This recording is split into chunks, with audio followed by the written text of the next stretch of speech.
That sweet sound of the capture cards. Yeah.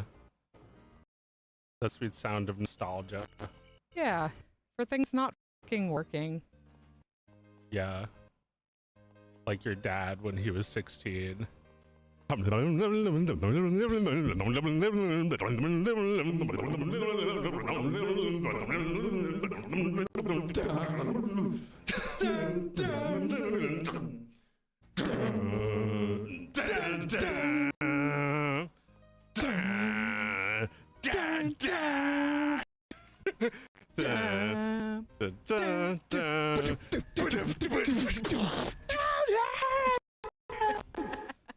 The feeling of hearing it for the first time and being our dad. Being someone's dad, maybe ours, like, you know, maybe it didn't actually do it all at once. Maybe you heard it really quickly at the store through someone's headphones.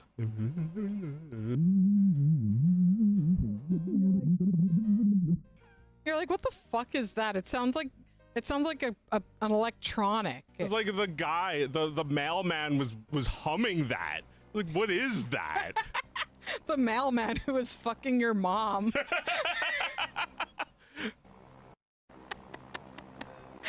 Yeah, you heard that for the first time, and then you're like, what the fuck is this? And then the second time you heard it, you were traumatized for the rest of your life. The second time you heard it was in a car commercial in 1998. It's like, oh, it's just a fucking Hyundai commercial. Who cares? Yeah, I remember our dad being so mad when they came for his rock and roll. Came for rock and roll. Yeah, yeah. And we couldn't really understand because we're like, what are you talking about? This is the coolest song I've ever heard. Right. This car commercial wrote the coolest song that I've ever heard. Right, but then you hear it on trailers and in, I don't know, diaper commercials. Yeah. It doesn't fucking matter. As time goes on, it becomes less and less of a problem to license. Changes. Yeah, there That's you the go. Pampers commercial. And yeah, like just here in the 90s, like being some like 45-year-old dad and just hearing, I call that a bargain on like a fucking President's Day sale commercial for a car dealership. Fuck, man. Sucks. Yeah, I guess that's why you still hate us, right? You're still mad about the car commercials with the Who in it. I gave you an art farm and you turned it into toys. Oh no! Look what you done! You blow it up! Damn you! Damn you all to hell!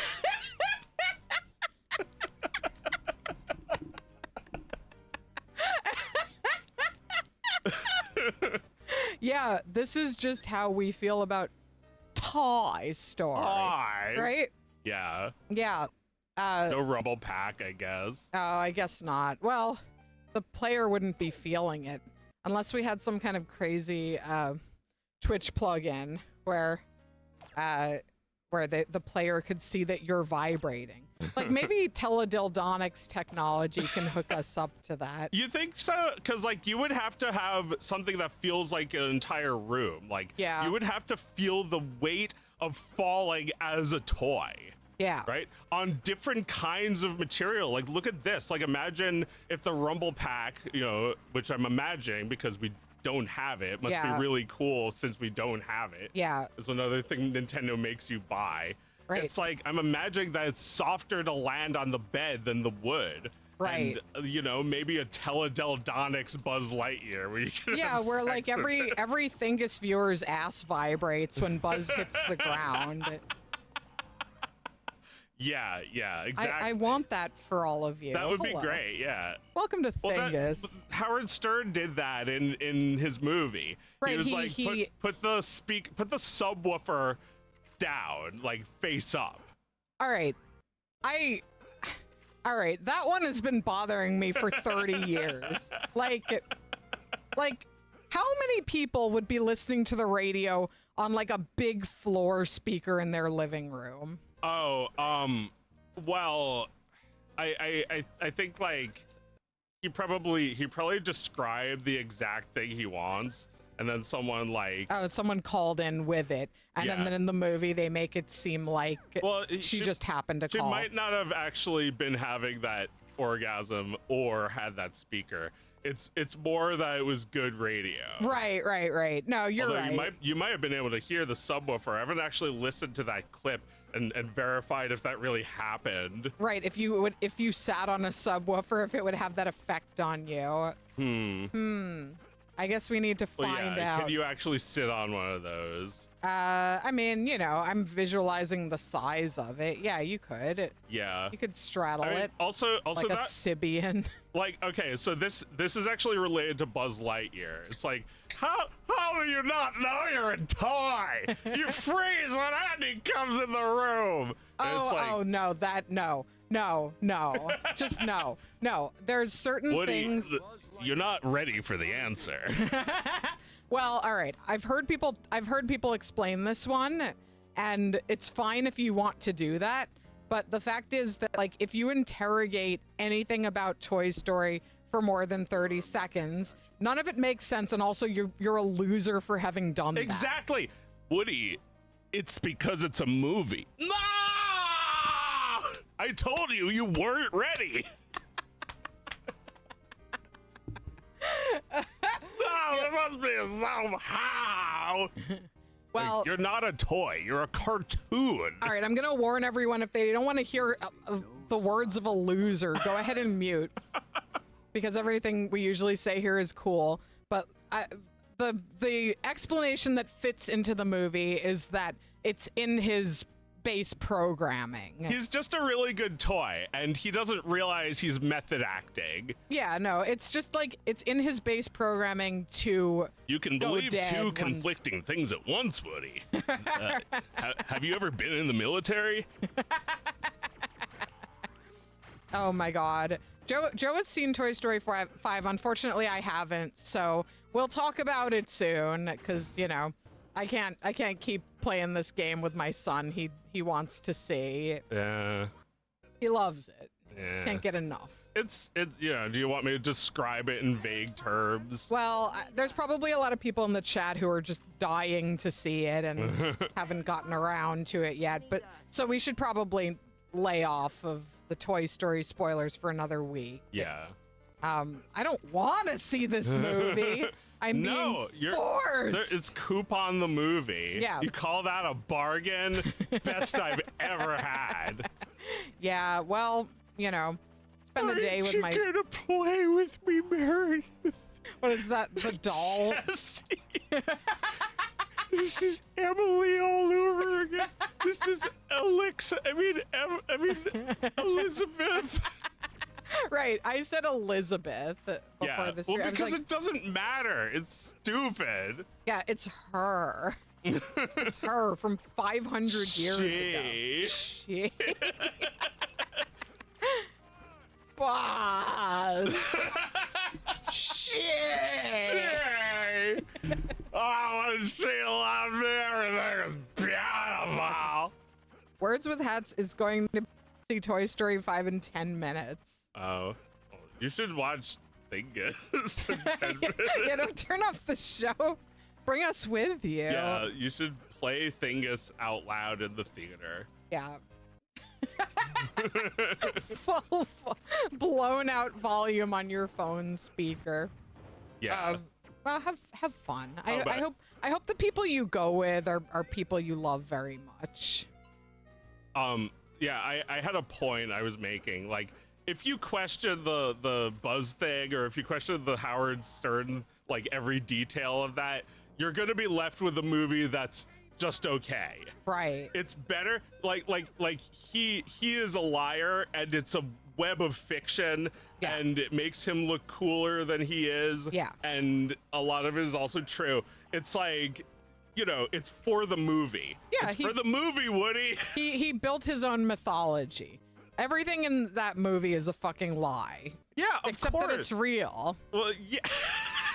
That's a little different, because Toy Story is totally fictional. Where it's a story where like a wheel almost crushes Woody's head. Right. There's a story where a dog's face comes inches away from killing them. you know, the kind of things that happen in this movie are like at the last second. Yeah. You know, they land It's on like, you can Buzz and the fly? horse. You can Yeah. fly? Yeah. I'm Last second. alive too. Like, who cares if Oh, I can God. fly? Yeah. Right? Oh, Yeah, man. like, well, yeah, because Buzz does have to like discover what it means to be alive again. Yeah. He doesn't understand that, like, he kind of has to revert to his old programming still. Like he still acts like a space ranger. He's a hero in the Right. second movie. Right. Yeah, it's true. He's still like a cop. Yeah, It's just his nature. and he gives Woody a real talking to. Are a thing. A child's thing. What is happening in this game? Why is there toxic waste in the basement? It's probably just my imagination, like the hot shoe. It's like lava. Yeah, the hot shoe is when the floor is lava, which is a game that, like, why is it that children without any internet played that? Well, children know about Jacques Cousteau without anything.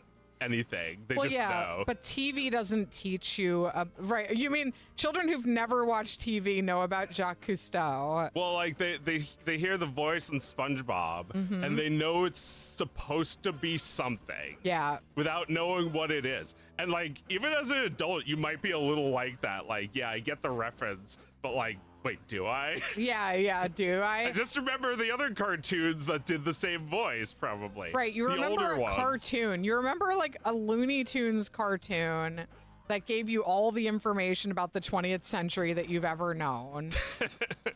Yeah.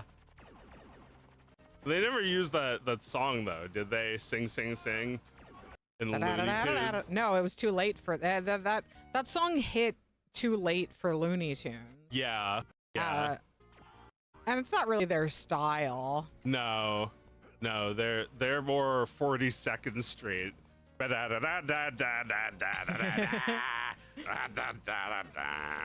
Yeah, that song was written in the 40s, I'm pretty sure. Yeah. Like it now that I know that, I'm like that was late. Yeah, I think I could kind of tell.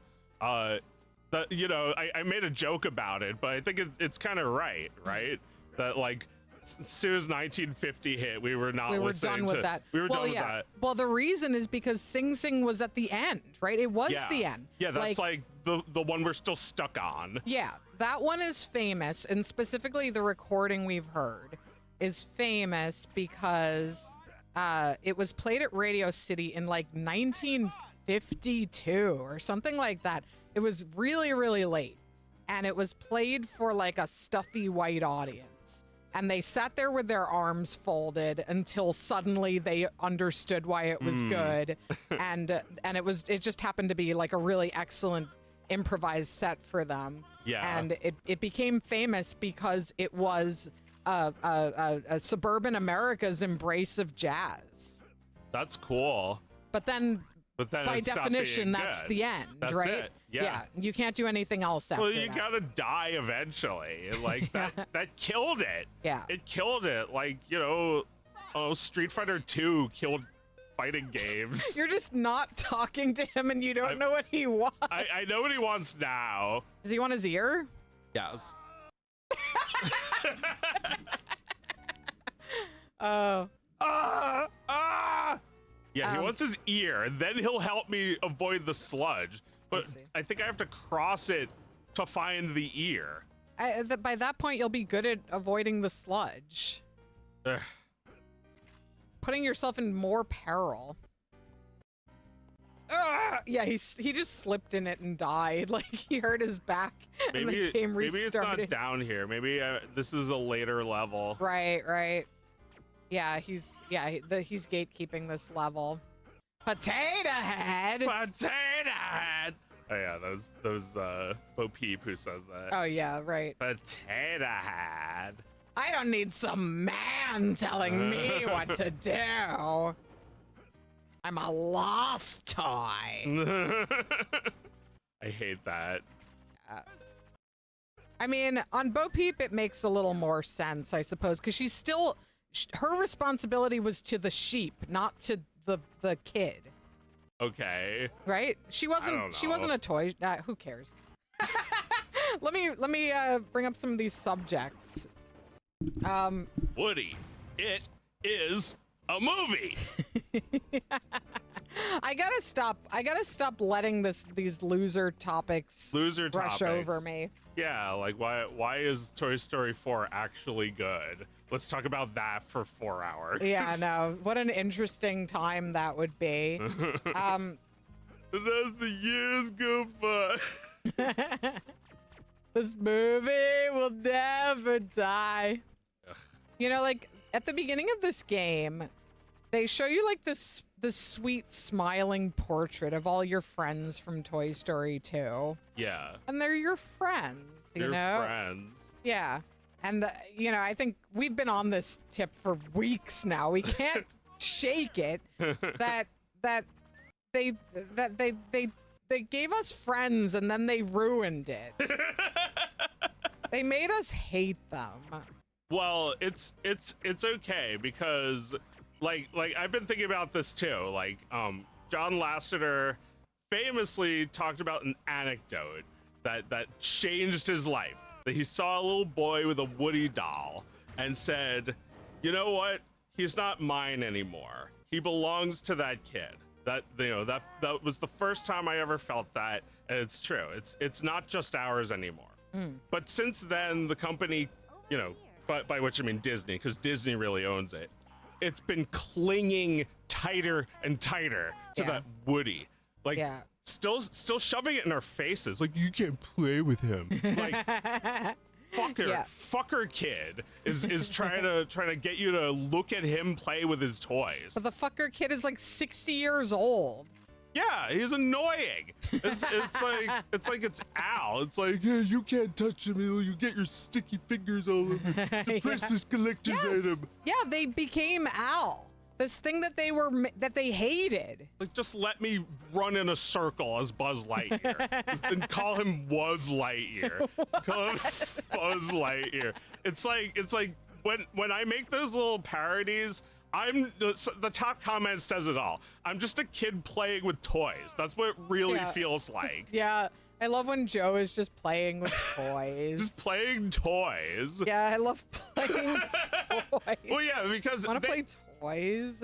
They do show that in like the newer Toy Story slop, the like imagination fun that has no real structure.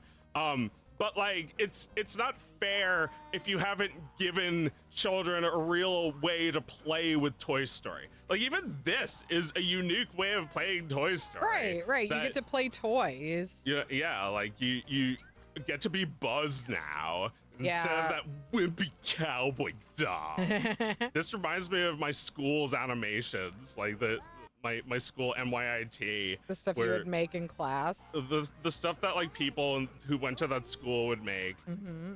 Like there was like this one about a kitchen. It was cute. Ew. It's like really basic. It's just like a meal being prepared. There's another one about like a tomato or something. I don't know. There seemed like a recurring thing in the MYIT student films. I haven't kept up with them though. Right. I should check them out and see what they're like making. now. Yeah, I mean, I hope they're still doing things that are kind of cute and rudimentary like that. Yeah. You know, like my fear is that they're trying to do very ambitious things and they're using AI to do it. And it all looks very generic. You think they're teaching AI to the computer graphics students at my old school? They're using, they're the Institute of Technology. Every university has these fucking contracts with the AI companies.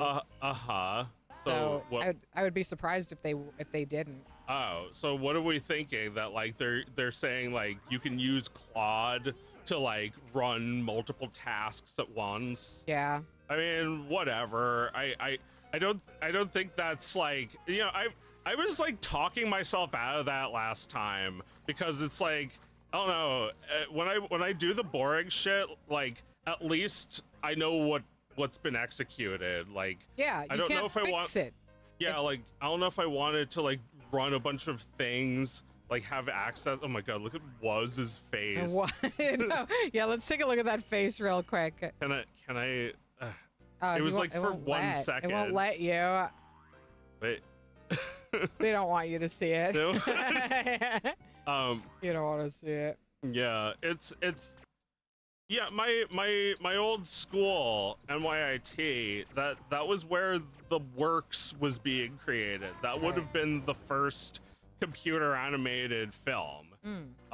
If the engineers hadn't patented all the ideas, taken them with them, and moved to Lucasfilm. So like the Works was ultimately shelved. But there's a few tech demos of it that look cool. That are there was an uploader who made who put like 1 million old things on YouTube from the computer graphics lab. That's cool. I mean, that stuff should be preserved, just to see what people found compelling at that point. It's cool, yeah, and some of it is like crundy, but it's great. Like you should check it out. Like Crundy is good. there was this guy who was like he's like this computer generated guy with a mohawk, and he was like talking about how like a polygon thin mohawk, like a 2D mohawk. Yeah, like a triangle, and he was just talking about how he's better than human like human musicians or whatever. Yeah, he's punk, man. Yeah. Here are the I want to talk about a couple different kinds of food. Yeah. First of all, fake food on a department store grill. Do you remember this? Fake food. Fake food, like when you would see like an appliance at a department store, and it would have fake food either like in the fridge or like a fake steak on the grill. Yeah. I haven't seen that in a while. I went to a small town recently, like to a hardware store, and they were still doing the fake food on the grill. There's fake like food fake thing. salmon. That's yeah, the funny. fake food thing. They still have the like fake computers on the desks at like the Home Depot. No, not at all. They don't. Oh, they don't do that it's anymore. It's cheaper to have a real computer. On the desk. But yeah, I was just thinking about how we would like go to Home Depot and like play with the fake chicken and stuff like that. And then the other thing I wanted to say about food is like everybody talks about how cartoon food is really delicious, but I actually think the more delicious food is black and white movie food. Oh yeah. Like food in a black and white like in the Three Stooges, they're like eating a hot dog and it looks like the most delicious thing you've ever seen. Like I watched a black and white movie last night where somebody just mentioned a hamburger and that sounded delicious. Yeah, you can just imagine it. A good old wimpy hamburger. Yeah. I made one of those yesterday as a snack. A wimpy, like just a regular hamburger. A literal burger and a slice of cheese on a bun. Yeah. It's just a wimpy style impossible burger. Delicious. Imagine if it was in black and white. So good. Yeah. And like in this movie, the guy accidentally burns the burger. Like you see it sizzling on the grill. Looks even better. And you're like, that looks even better. And then he threw it in the garbage. And I was like, great. Now I can get it. Yeah, now I can have it. Well, yeah, like the visual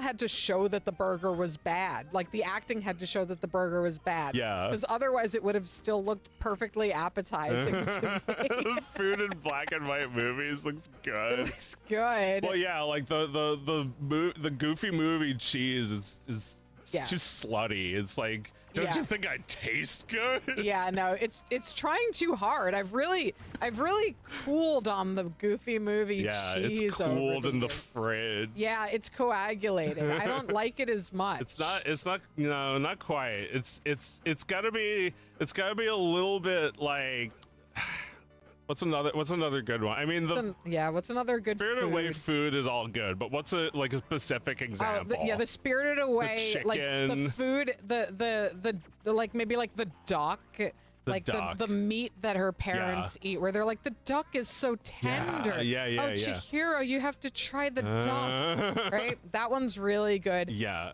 The dumplings are good, but the father puts those in his mouth all at once. I don't think you see the mouth bite into those. Right.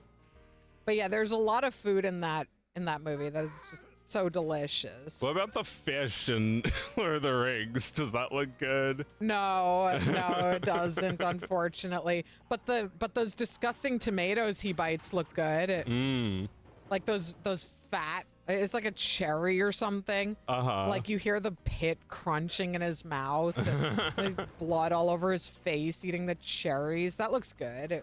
Was there anything in like any of these like Pixar movies where they eat? Where they eat and it looks good?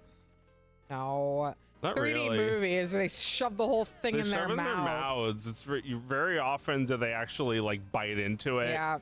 I mean, think you have to have a little bit of biting for it to look really good. Yeah, exactly. Like, it's kind of still amazing to me that they were able to make, like, people were able to make so many food shows, and like the main thing in a food show, like there'd be nothing if not a person biting the food and reacting to eating it, right? It's the most delicious color movie with food is when Samuel L. Jackson in Pulp Fiction eats the hamburger and takes a sip of the drink. And you can't even see the drink. And he's like, mind if I use your tasty beverage to wash down my burger? And it already sounds delicious. And like, I don't think about anything in that scene except the delicious food and soda. Yeah. That's That's true. Yeah, it's like you're just thinking about the visceral like food. Big Kahuna burger. Yeah, like you're like before they're even brought up, you can smell the burgers in the room. Yeah. Like, oh, we were just in the middle of lunch. Yeah, like right, there's a crinkling bag like near one of the guys, and you're like, this room is delicious. I just want to Oh my be god. in this Yeah. room. He bites the burger. Does he eat the whole thing or does he throw the rest? He just takes a bite. Yeah. There's a close up of him taking a bite. Yeah. He bites He into really it, and bites the bun is like pillowy. That I didn't think about, but it's very technically difficult to animate that, but like to do it in real life is also kind of hard. I feel like most actors would say, no, I'm not gonna like take a real bite of a sandwich. Yeah, like, usually they don't. They usually spit it out because they have to do like multiple takes. Yeah. Or if they're drinking, obviously they're not drinking alcohol or smoking a real cigarette because they have to do it for so much longer than on camera. Yeah. But that said, I still believe that he ate that burger. Yeah. And that the burger was very, very meticulously designed to look that good. Yeah, you don't think they just like got it at a fast food place? No way. That burger was designed to look like the best burger in LA. And like by best burger in LA, I mean Big some Kahuna. shitty little shack along the side of the road that makes the best burger. I don't know where to go. Should we move on? Yeah, we can move on. I do feel like this game fulfills the promise of being a toy in a giant house way more than the Genesis Super Nintendo version. But I like the non-licensed music. The music's great. I think about it all the time. Yeah. Yeah. Let me see. What else I got here? Earlier today, I went to the grocery store and there were two people like standing at the entrance where you get your cart, and they were for like the SPCA, and like it doesn't matter what they were for. Like I care about animals a lot. There's no way I was going to talk to them, Yeah. and they were very, very aggressive, and there's like a young woman in her 20s and like another woman in her 40s, and like the older woman was way more aggressive, and like I come in and fortunately she's already on somebody else. She's already like screaming at somebody else. So I'm like, Oh, thank God. The more powerful one is busy. I go to get my cart, and the young woman looks at me, and she's like, "Where did you get that jumper?"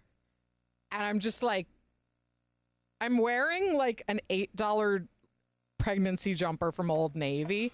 It's like 1 degree off from like a bag of potatoes. It was the most bullshit compliment I have ever been offered, maybe in my entire life. And I couldn't even like, I'm not trying to be mean to her, but like I couldn't even like hide my contempt for what fucking bullshit that was. I was just like, it's from Old Navy. And that was, that was the extent of where it went. I just like, I don't know. I've been wearing a bag for weeks now. And I guess I should say that on Thingus too.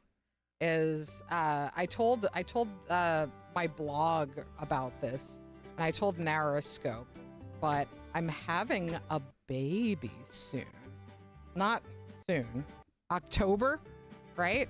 I'm sorry. It looks like you have something you want to say. I wasn't gonna interrupt. Oh, okay. You're talking about having a baby. Okay. Yeah, I'm having a baby. I wish you would have told me. I don't believe it. I've been there for every moment of your life, and you didn't even tell your best friend? See, I thought you were gonna mater me on this grocery store story. You'd be like, I was there.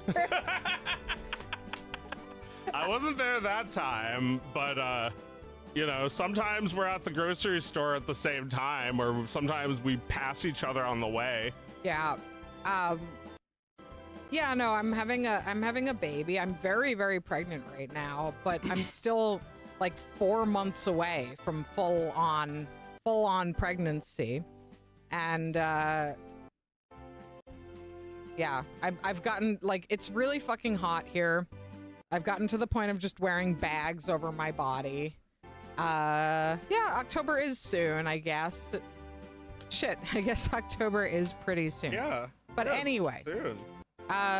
it's happening right now, and that means that's the reason that I don't smoke weed anymore.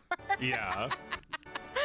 And yeah, things are gonna be a little different around here pretty soon. Are we playing adult mode or child mode? Oh shit.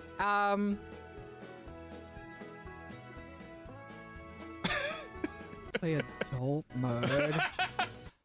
You'll smoke weed for me, thank you. Here, you can be player one. You can all hit the good shit for me for the next year and a half.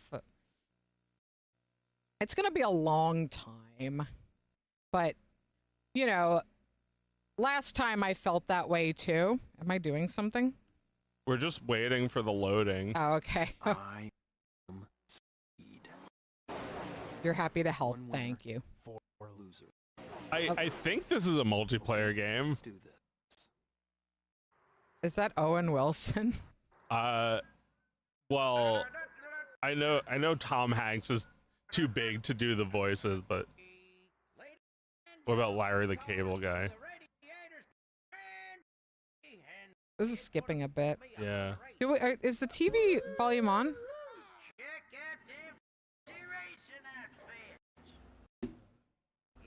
Good. This movie could have just been rendered on a GameCube. It looks the same. Yeah, right. This is just as dynamic as the movies.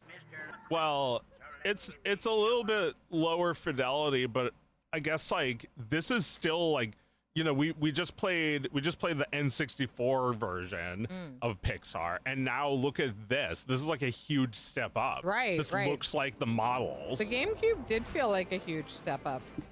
It's still a little, they're still a bit blurry, but look at that rendering engine. That's better. Yeah, for sure. I think this might be a one-player game, actually. Okay, that's fine.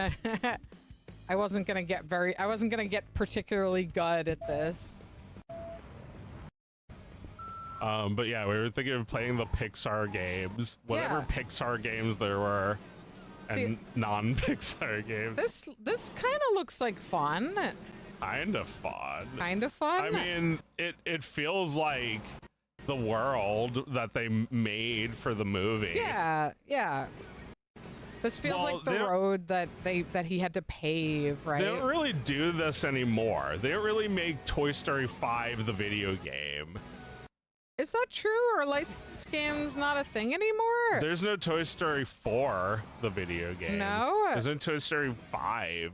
They probably just make like Toy Story the gambling app for your child on iPad. It's like they made the real iPad that can get your child addicted to Toy Story hentai. And gambling hentai. You have to get rid of the jogging stroller. I never used the jogging stroller either. I used it as a regular stroller, but I didn't jog.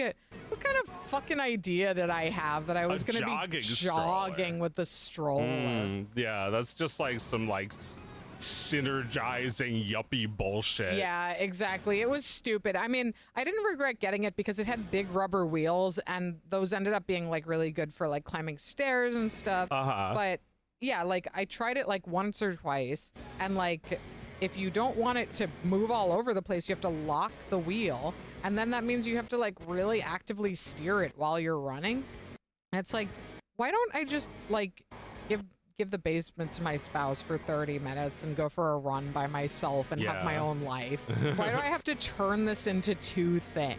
You shouldn't. That's dangerous. Yeah. You're gonna kill your baby that way. Yeah, exactly. You're gonna run into the road with your baby. You know, a safe driver is gonna run them over. Yeah, no. There's all kinds of shit that you think you're going to need for your baby, and then you just don't. I'm a little experienced, but the technology has also updated this. You know, I had a baby 8 years ago. That's like a, you know, an entire generation of baby technology ago. So already I'm getting like, you know, the new baby monitor I'm getting is like, you can like watch it on your phone instead of like watching it on the monitor, and mine does both. It like it's on a closed circuit and you can watch it on Wi-Fi. So I can, you know, walk down to the pub and do what I want to do, and the baby is fine. It's fine. Just go to the pub, get a pint. Yeah, your kids are gonna have the same age difference as you and your brother. Joe and our older brother have the same age difference as my kids are going to have. But no Meredith in the middle. Meredith in the middle. Hey, kid. Ready to go after the more AI integrations in your baby shit. Definitely. Like AI literally in the grades your shit. baby shit. Yeah. They're training on your baby shit. It speaks with John Ratzenberger's voice. Your baby's sick.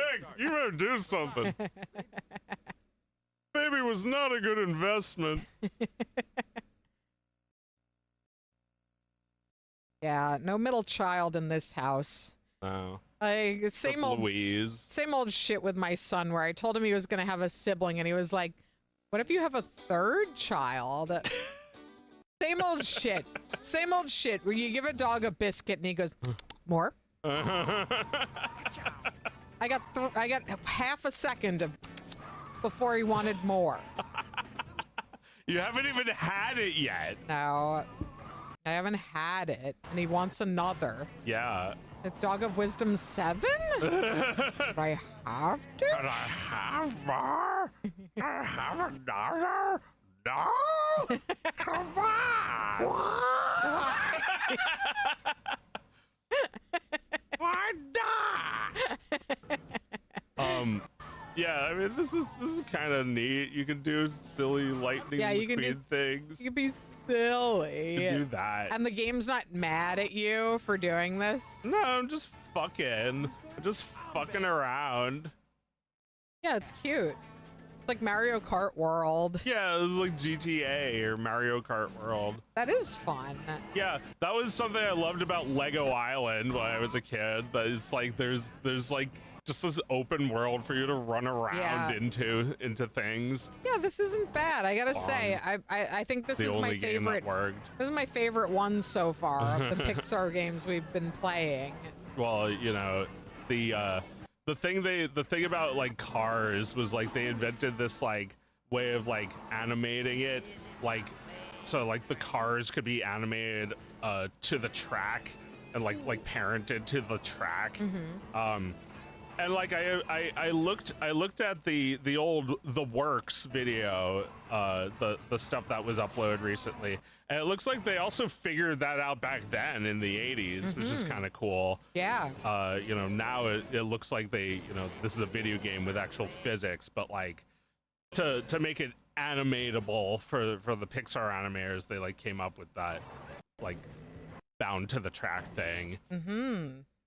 But like, yeah, like you see it in those old videos of like the little robots going over bumps. You see their wheels just like adjust to it. I'm pretty sure they figure that out, how to do that automatically. In the 80s. Yeah. That's cool. Well, we were talking about Mainframe as a studio because recently, like maybe a year ago, I mean, this has been going on for a long time.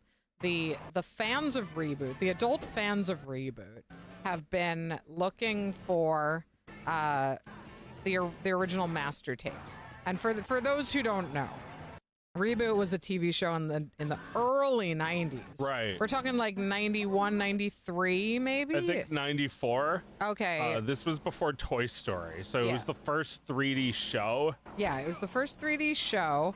And like, I gotta say, like, I put it on for my kid the other day, and I was like, before I did, I was like, he might not, this might just look too old to him.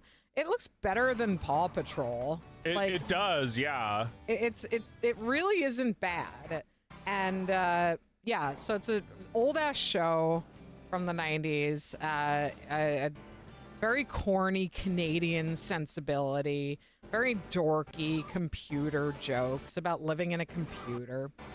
And it ran for like much of the 90s. It kind of, you know, got canceled and came back and came back. Yeah. And yeah, anyway. Toonami. Yeah, it was on Toonami. And anyway, the Reboot fans have been trying to track down the master tapes for years. And they finally found them. Nice. And then they were on these D1 cassette tapes that are not playable by, you know, conventional hardware. So they had to find that, and then they had to find somebody who had the player. And that's not like somebody they could find within the Reboot fan base. They had to put the word out far and wide to find. That didn't hurt them very much. Yeah.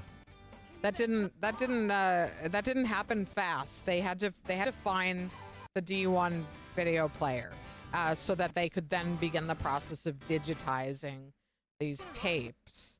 But anyway, long story short, about a year ago, they started uploading HD versions of the show to YouTube. So you can actually watch it in HD now, which is pretty amazing. You just hit Mater as much as you want. Get his ass! It doesn't hurt him very much. Like, I want to see him go flying. Yeah. It tickles him. Yeah, I want to see shit flying off of him. Yeah. So, did our son like the show? Yeah, he did. He enjoyed it. You know, anytime I'm like, hey, dude, you want to watch a cartoon? And I put some old shit on for him, he's very, very happy. But yeah, he liked it. He thought it was funny, and he likes that it's about being in a computer because he really likes computers. He likes robotics and, you know, things that involve coding and numbers and stuff. So he was in heaven. It's cool, yeah. I mean, especially if you've never seen anything like it. Yeah. I think you know, we have to think like it's not an obsolete machinery. You know, the shit it was made with is obsolete machinery, but it's not. It's art. It's forever. It's like really good record of that time period. Yeah. and I'm just like amazed that it was made in that time period at all. Like, what a distant dream that must have seemed just like a few years before it, in the 80s, when they were making like the Talking Heads video and stuff. Yeah. Anyway, according to you, Joe, mainframe still exists. I think so. Yeah, I think they well, I saw a Twitter account, I saw a Blue Sky account that claimed to be them, but they didn't have an icon, so it's probably them. Well, I think they had to release the rights for the remastered tapes. Yeah. So at very least, there is somebody who's administering you know, the IP. I don't know who's looking for it these days. They clearly are in communication with the fans, so maybe that's what they do, is they just like they uploaded it to their own YouTube channel. Is it right? theirs? I believe so. I saw uploads of it. Although, when did this happen? Was this 2 years ago? It's like a year ago, and I think it's like ongoing. Then that must be them. That must be the master tapes that were uploaded to their channel. Mm-hmm. That's their channel. So, you know, they'll make YouTube ad revenue on that. Right. They're not a big company, but they have their own catalog of shows to promote. Right. They can re-upload them. They can make I don't know. It could have like a sort of like Futurama DVD effect where people who've never heard of it are getting into it now because it's like a free show on YouTube. Right. That's true. It's a show no one's ever seen before, and it kind of has this, like, you know, it's an aesthetic that people do try to recreate on their own, like this kind of like psychedelic looking old ass 3D textures. Yeah. Like a character with like chrome colored hair, right? Like that's just so of a time in 3D animation. Yeah. I feel like there are people who are very fond of that, who would be interested in it. Yeah, like characters who were like made of computer. They're like a robot, or they're like a computer program, like Reboot. Right. Or just people like interested in like 3D animation and its history would be interested in that. If you like The Matrix, you'd probably like it. Yeah. Right. It's true. It's about being alive inside computer. Help, computer. What else I got here? Mel Brooks is 100. Yeah. Our boy. Yeah, our guy. Yeah. Our king. Our president. Yes. And king. 2,000 years old. You know how he does that?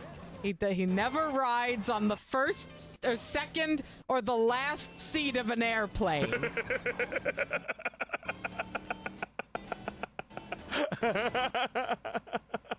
Because if you do that, the plane could crash and you could break your foot.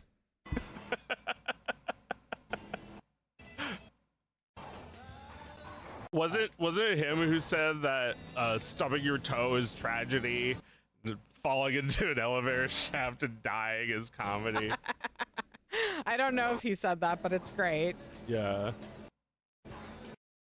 Yeah, no. Mel's such a hero. I'm glad that people are talking about him while he's alive, you know. Yeah, well, yeah, he's still going. It's not like he died, but that is kind of what it feels like. The response is like people are talking about his great life, and it's like he's still here. He's still here. Not even dead. Well, he's part of this new Spaceballs movie, which I don't expect to be any good. No, but maybe one time there will be like the real like idea shines through. Yeah. And you'll be grateful for that. Well, yeah, I mean, he still plays yogurt in this movie.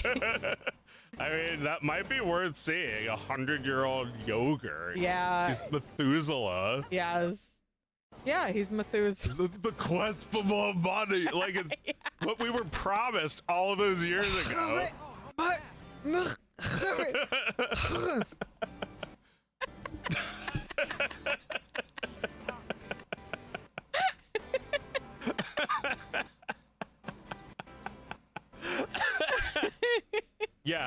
Spaceballs especially is really important to me. Yeah, and I don't think anybody who like lived through more of the Mel Brooks eras than that would agree with us that Spaceballs is the best. I feel like a lot of people only find Spaceballs tolerable. I think Spaceballs is great. It's as good as like a real Star Wars movie. Yeah. If you love Star Wars, you have to see it. It's basically like the blooper reel. It's the same studio. Yeah, and it's it makes fun of Nazis better than Star Wars does. Yeah, Like- that was a guy who actually fought in World War II. Yeah. You know, George Lucas could only imagine it. Right. So George Lucas suffered more. Yes, exactly. Exactly. He suffered more. It's like, you know, like Mel Brooks killed Hitler, made fun of killing Hitler, and now he's 100. The ultimate fuck you to Hitler. Yeah. And it means nothing. And George Lucas is just like, you know, thinking about how it would feel to be like a tiny little robot in this conflict, being the little hero of the day with no powers, and just like, you know, Mel Brooks is just like, he's every character. He gets into the heads of the villains. It's like, you know, Yes, he's their greatest enemy, and he's also them. Yeah. Like he's their incompetent leader. Yes, exactly. And he's also the president. also the yogurt, the guy who's gonna get him.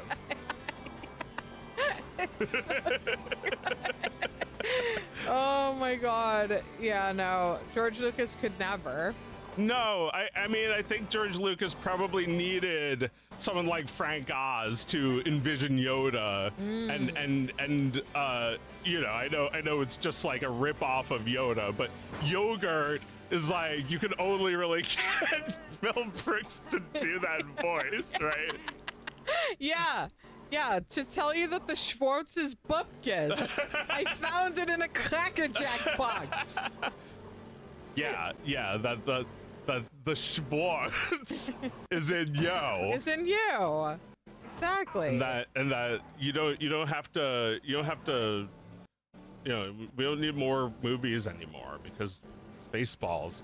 It answered the question. It's the sing. It killed the genre forever. Yes. Yeah, this shit's stupid. Yeah. This shit's fucking stupid. The Planet of the Apes are being invaded by Spaceballs. Just stupid. Fuck all of this. Stupid fucking idiot stories. Well, yeah, like in 2000 or no, in like 1999, they made the new Star Wars prequels. Yeah. And like, I guess that was, you know, enough time for George to realize that like, it's not over. The amount of money you can make is definitely not over. Yeah, exactly. The search for more money had just begun for him. Yeah. I wanted to talk about prequels because Right. I've noticed that prequel gets misused a lot Back up. lately. Yeah. And you know, I don't think anyone means any harm when they say this, but I'm here to set the record straight. If you make a sequel to something, you don't call the first one the prequel. That's not, yeah, that's like, no, that's not it. That's not correct. Yeah, that's You can call it the first one. the prequel. You can call it the predecessor. Yeah. The original film, It's a whatever. prequel. Prequel. So a prequel is completely different from the Right. first one.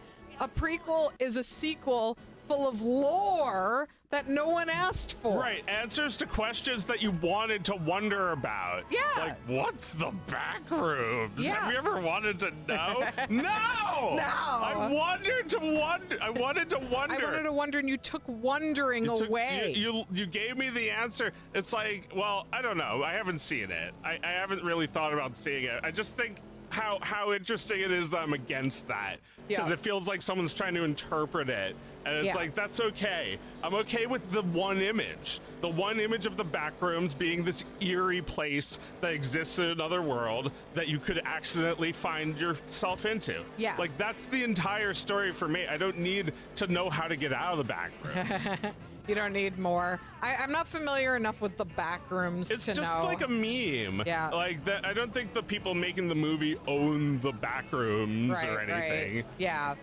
It's just a further exploration of it, right? Yeah.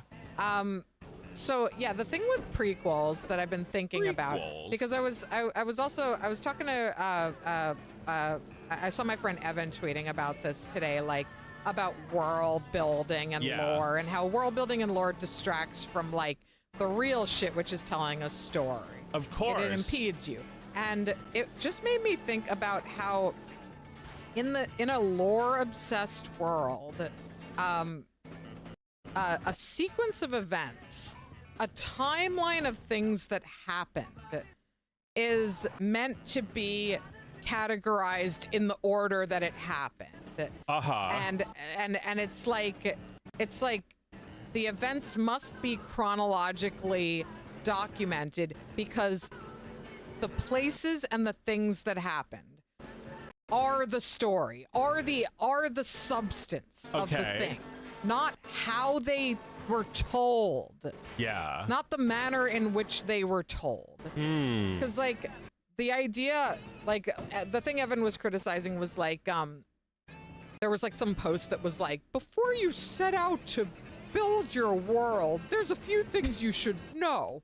What kind of what kind of school do they go to? What kind of songs do people sing when they're drunk in a bar in this world? And it's just Okay. like, I have never thought about any questions like that until the moment I needed to.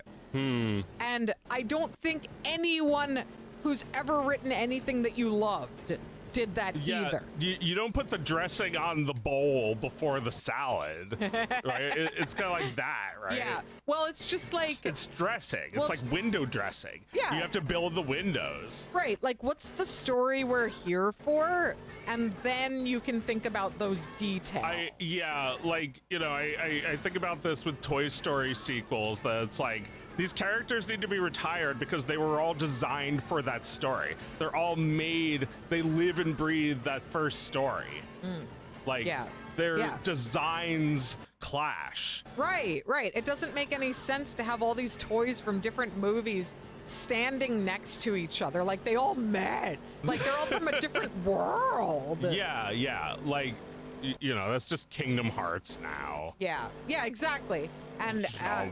it's just like, you know, like I don't think Tolkien wrote like this either. I don't know enough about Tolkien, but I don't think he wrote like this. I don't think the point of like showing you the map of Middle Earth when you open the book, and I don't even know if it was originally published like that. But like the map you see of Middle Earth at the beginning of the book, it's not designed to show you how much world he's thought of already. There is an aesthetic reason why you see it there that's important to the story. That's right. There is like the prequel, The Hobbit, Yeah. which is not the prequel either. No, it was written first. It was written first, but we know the Lord of the Rings better. It feels like the world is so massive, it was actually designed for the epic war story, right? No, he just thought about the journey from Hobbiton to some other part of the world and back again.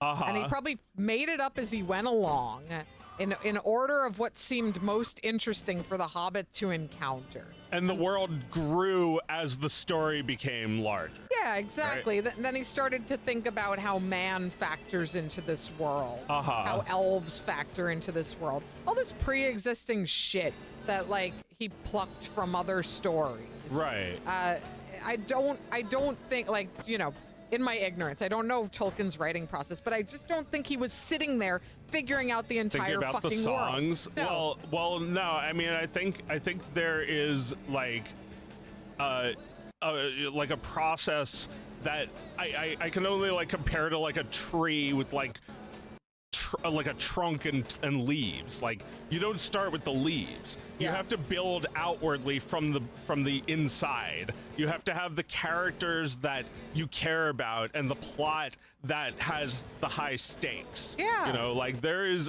it's not just that Middle Earth is a big place. You know, this is a big place. Yeah, this is a you big have place. to want to save Middle Earth. Middle Earth is a place of wonder and danger, and it's always fucking in danger. Yeah. And it's only in danger because it's only really contained within this story. The You're right. story that actually has like people involved, you know, moving the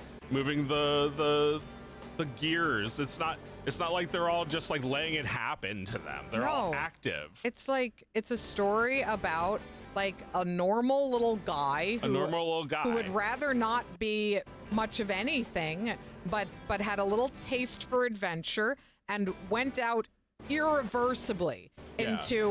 into the horrors of the world. Yeah. And had no choice but to stick to it and see it through because the times he lived in mandated that like everything, you know, I guess I'm talking about first I'm talking about The Hobbit and then I'm talking about Lord of the Rings. Yeah, Like yeah. this idea that he didn't want to have to do any of this and he did it anyway and his angst over the fact that he couldn't go back to his beautiful but small-minded little world, that he had to be exposed to the world and the danger of the world is like compelling because there was war, you know? Yeah. Because we want to feel what it's like to have ventured into these wars and believe that we were never ever going to come out of them. Yeah. But that maybe the world would keep existing after us. Well, yeah, like you discover all the reasons you might want to save Middle Earth. Mm-hmm. There's all these nice guys, and it's like the world being in danger is what makes it come alive so much. Yeah. I think if you ask me my writing advice, it's not like come up with things to dress your world with to add texture. You know, don't think about that first. Think about that when it's needed, like Meredith said. But also do like what they did to Breath of the Wild. Destroy the world. They took a giant foot and they crushed it, and now it has character. It was lame before. Right. It was bad. You weren't using it right. So according to the chat, Tolkien did think about a lot of this shit before he wrote the books. To which I would say, well, he was good at this. And like most people who are trying to emulate what he's doing are not good at it. Well, he wrote a preliminary story. He wrote The Hobbit. That's not the complicated 3-book work. What's the order then? The Hobbit. When did he write the Silmarillion? That I don't know. That must have been all the ideas that just didn't make it, right? Yeah, no, but that was later, right? Well, yeah, like that's his world building book. No one reads that. No. It's not about anything. Yeah. It's like cool still, but it's missing the point of what Lord of the Rings was so successful at, Yeah. which was making this world feel so alive. Yeah, no, I don't know when the Silmarillion was written, but that's not his great work. That's The detail. That's the little songs and poems by people in Middle Earth. That's Right. all the little short stories, maybe. Yeah. He wrote a dictionary of Elvish language before any of the fiction. But yeah, who cares about that? Okay, but you didn't have to do that. That's just something that he had to do.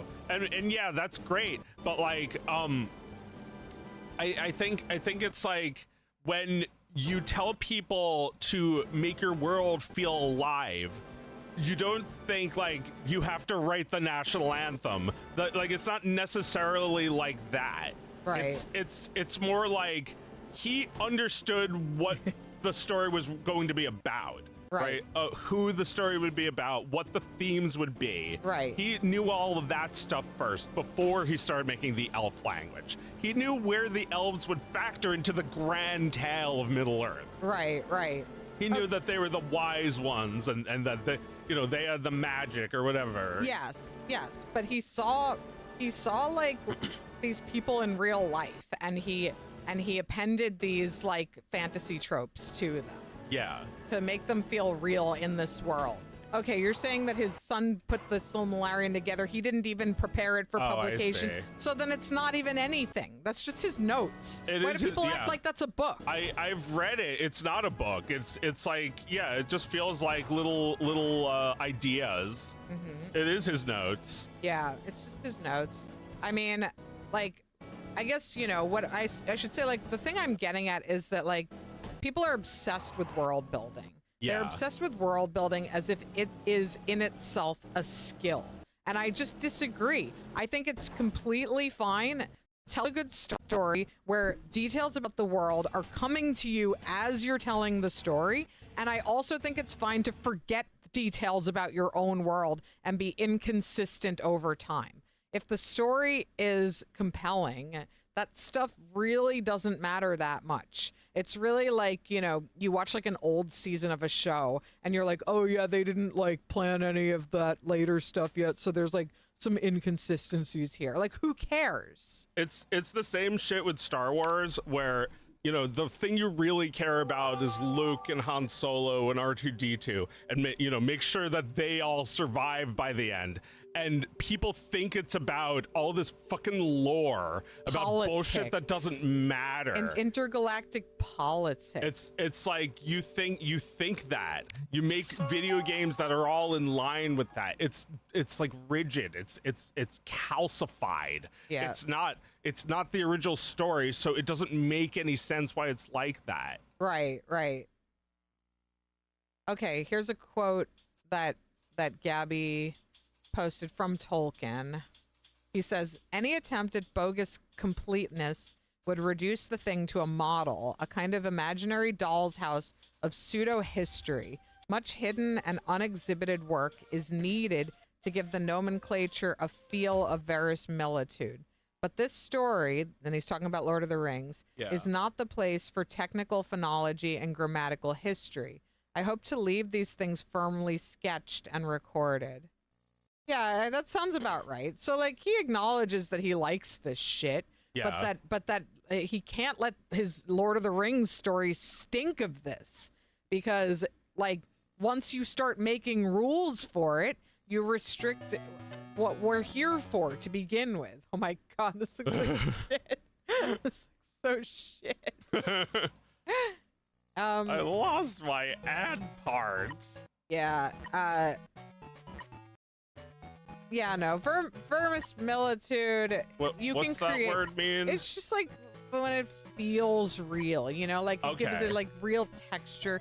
Like you can Verisimilitude. create that in many ways, you know, like having this big world that feels bigger than you can't see the boundaries of it. Like, you don't have to have all the information to have that. You can make a world feel big just by, like, you know, magic tricks of narration, you know? Uh-huh. You can just kind of make, you know, like, people thought there was some big fucking intention behind Lost because it just kept growing. It just kept feeling bigger, right? It just got lost. Yeah, the authors were lost because all they had Lost was that it. little trick where they could make the world feel bigger than before. They Uh-huh. didn't have the story. They didn't have what was actually, like, you know, what you could actually, like, tie to, like, real experience and real feeling. They just had, like, daily soap drama.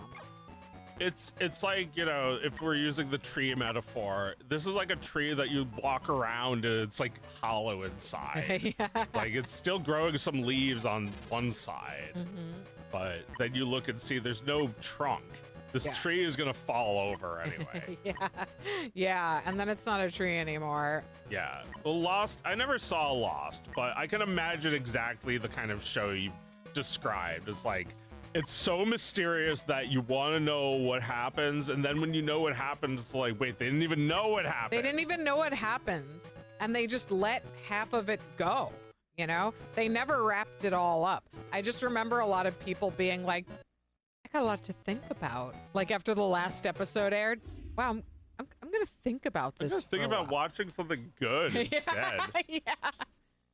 Oh yeah, Infogrames bringing bring in the DreamWorks license. Yeah. Oh, every language. See if this is immediately better than that other Bugs Life game. Is this Game Boy Color or Game Boy Advance? This is just Game Boy Color, I think. Yeah.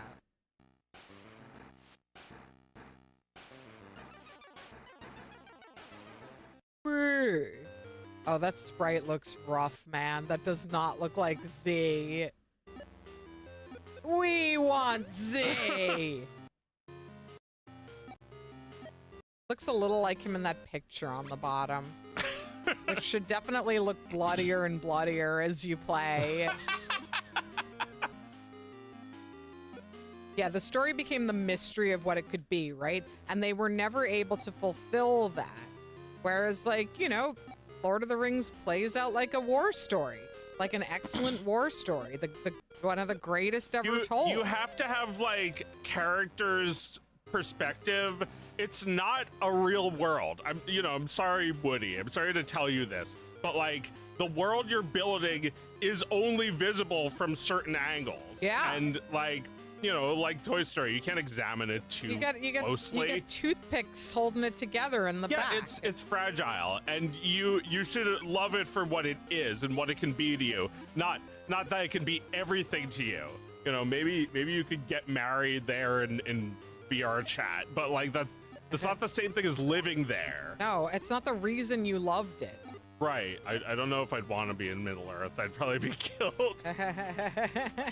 I would be killed. Absolutely. Or I'd be a killer. I'd be hardened into a murderer. Yeah. Well, yeah. I mean, you see that like a sensitive but misguided Smeagol turns into a monster. Yeah. If you don't have the moral fortitude that a couple of rare hobbits have, then you're gonna get lost in darkness. Yeah. Bugs Life forgot some ant lore. Z does have more limbs than Flick. He has the correct number of ant limbs. That's right. They have a lot of legs and ants. Yeah. Yeah. Yeah, I think Z gets a few more things about ants right. Ants gets more things right about ants than a Bug's Life. Yeah. They're Jewish. Well, They're he's Italian. Jewish. Yeah. They're working class. Yeah, they're working class. Oh, you know, that is, I think that is ultimately the reason at the end of the day that Ants is a better movie than A Bug's Life. Yeah. Is because it actually is a movie about, it's like a class comedy. Right. And Pixar is completely allergic to anything resembling a depiction or commentary about class. Right? Like, there's... These drawings are kind of cute, but they don't look like the characters at all. Yeah, that's interesting. Like, they don't know what you're talking about at Pixar. This is why Pixar had the fucking shakeup with the like sexual harassment guy. Nobody's talking about communism at Pixar. They're not talking about hierarchies. No. Well, yeah, like Flick is like crawling around. Music. Sorry. What were you saying? Flick is like, the queen is like crawling on the ground with Flick, Like, what are you doing, Flick? Like, why would she ever talk to him? Yeah, She's exactly. got a million ants in her army. Exactly. Yeah, truly. Like, why would she talk to him? Yeah. They do shit like this all the time. I watched like that movie Hoppers. Yeah. Another one my son really wanted to see. And it's like the mayor of the town is like selling out the land to like developers. Okay. And a teenage girl who's like an environmental terrorist, basically. That's the plot? She opposes the development. And she knows him. And they have arguments in real life about whether what he's doing is wrong or not. And there is absolutely no separation between like a regular ass citizen, child of a town, and the mayor making these consequential decisions for everyone. Just has him on speed dial. Yeah, just has him on speed dial, and he's like, "You're wrong. I disagree with you." I mean, it's like a cartoon, but it's still, you can't believe that. You can't believe that he should have no idea who she is. Right. Even as a cartoon, it makes no sense because it feels like the creators are blind to this sort of thing. Yeah, to like what politics would actually look why like. don't teenagers just call their representatives? Yeah, as Wizard of Waldorf says, she comes to his house and yells at him. That's literally what happened. And he's like, "Oh, you go away." And that's their relationship. And it's like, why even make a movie that has anything to do with politics if you're going to treat it so obliviously like that? Yeah, they don't know what they're talking about. Yeah. When did they actually make a movie about politics?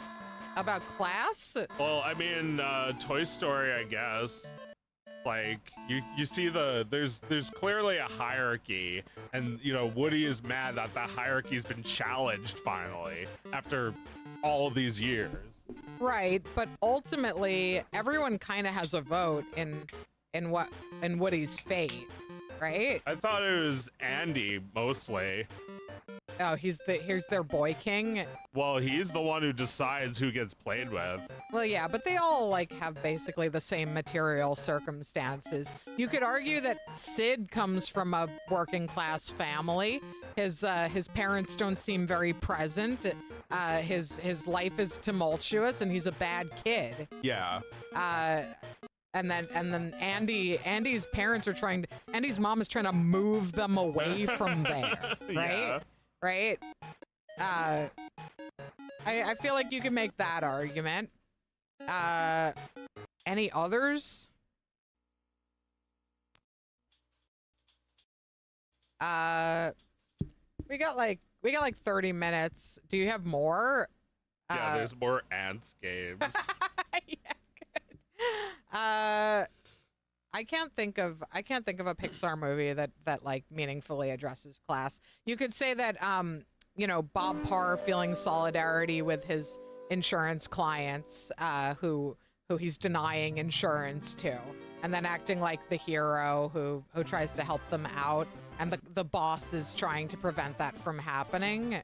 There's something there. I feel like The Incredibles is a little more willing than most of those movies to engage with ideas like that. Right. That's not something they could have done without Brad Bird, who's not, just thinking about toys all day.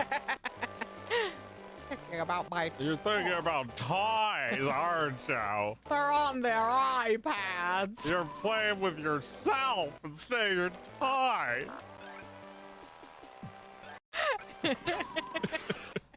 I was thinking about that like Andy put his toys in a chest so they can't watch him masturbate. But Sid, he's all fucked up. Yeah. So he needs the toys to watch him masturbate. Who are you? Are you the princess? I can't tell the difference between these characters. I think this is Z. They just made him cuter. They made him daintier. Bug part. It more believable that someone would ever want him. Yeah. Yeah, no, He's think just lower res. He's not actually better looking. No. they made me low res. I can't do a Woody Allen impression. My father left when I was just a lava. the whole system. Yeah, we're talking about movies that address class, even remotely. Then Right. this movie just engulfs it. The whole system just makes me feel insignificant.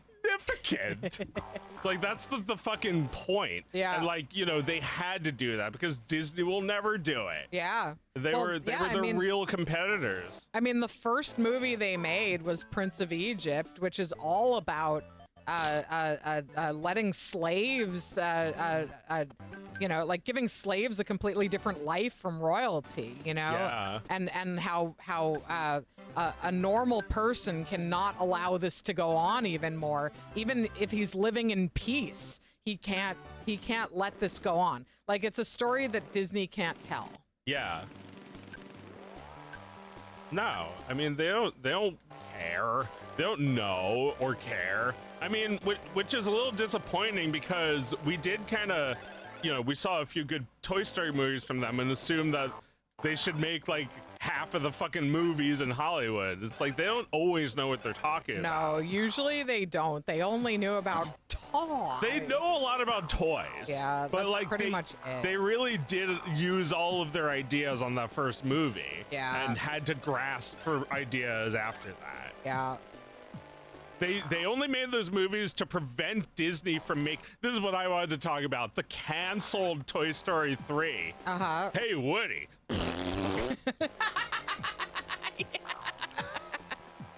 They made a Disney owned a studio called Circle 7, and it's like they were threatening to make Toy Story 3. What else did Circle 7 make? They made nothing, but they were going to make Monsters Inc. The 2. seventh circle of hell. Known as Pixar-ent in the industry. Pix owned. Pix owned, yeah. Pix isn't. It didn't happen. And did they but just dissolve after it they didn't? they just unexisted. They never finished anything. And oh fuck yeah, they never finished anything, but they weren't supposed to. The whole idea, just a threat. so they could buy Pixar, You're so like they would racing- eliminate their fucking competitors. I'm sorry, you're racing with like the general, like the Christopher Walken character. Oh, I had one more example of Disney refusing to engage with class. Why do Goofy and Pete have the same job, but Pete has a luxury RV? Because he's a criminal. He's engaged in like illegal schemes and like shakedowns. He's like always beating people up for their lunch money. He doesn't care. Slip and fall lawsuits. Yeah, he's got it made. He invests wisely, or maybe he inherited, you know, one of his my great uncle kicked the bucket. You know, you left him a chunk of money. Like, you know, Pete takes more for himself, is what I think. Right. Goofy's a rube. He gladly parts with his money. $1 and a dream, Pete. I'll play the lottery. And it's like Pete's the one who makes, you know, he makes wise investment choices. Yeah.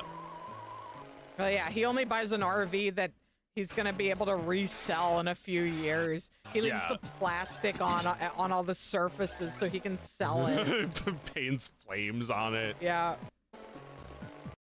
That's all right. You answered a question answered. Then. I suppose you're right. Yeah. He's also, you know, he's a criminal in ways you can't imagine. So he's like blackmailing people for money. He's being the Grim Reaper, the part-time job. Why, it's you, Scrooge.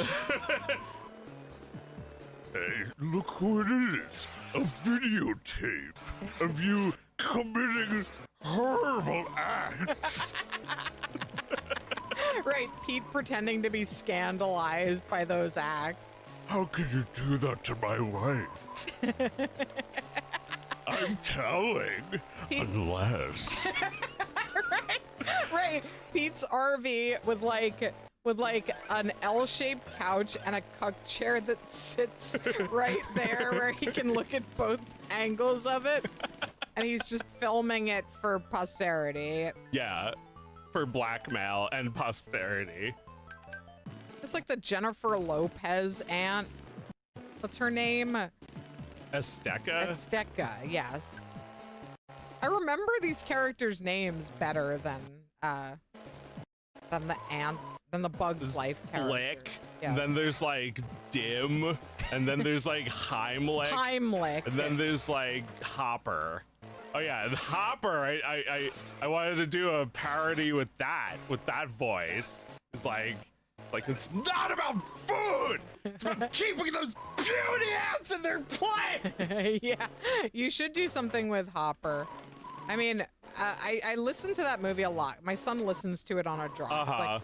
Well, he watches it. Yeah. But I listen to it behind my car seat. And I do think that Richard Kind is funny. He's good in that movie. He's just him. He's just himself. He's like, you're right. Okay, I won't tell you my idea. Good. All right, I'll tell you anyway.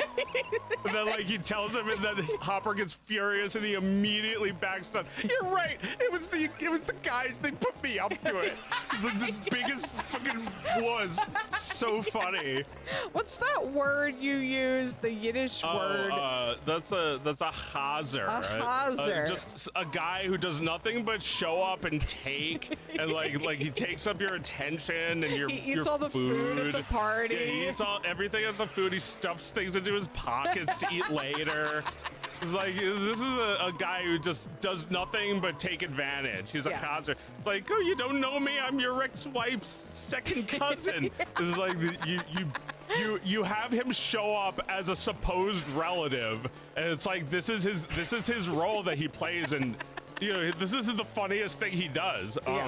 Yeah, you know, he shouldn't be there. He's not really invited. No, he's Larry's cousin, which is hilarious because, you know, maybe he's not even really his cousin. He's just some guy who says he is. You show up to New York, you just call. Like, I won't have time to see you. It doesn't matter whether you can see me, you call. Like the worst thing Larry can think of. Yeah. Uncle Disgusting.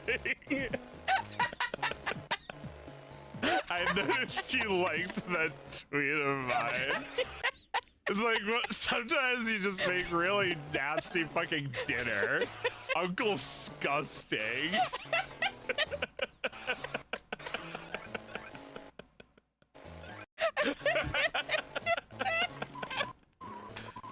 Oh, these green things are... I feel like you need to make the green things you run into in a racing game. He plays, or at least don't make them the same color as I the know things you they do. look like you should get them. Yeah. Gabby says that he played a date in The Nanny who was suicidal. Richard Kind. That's great. Oh, that's really good. I was just watching GHX. Fran Drescher, so fucking funny. She looks great.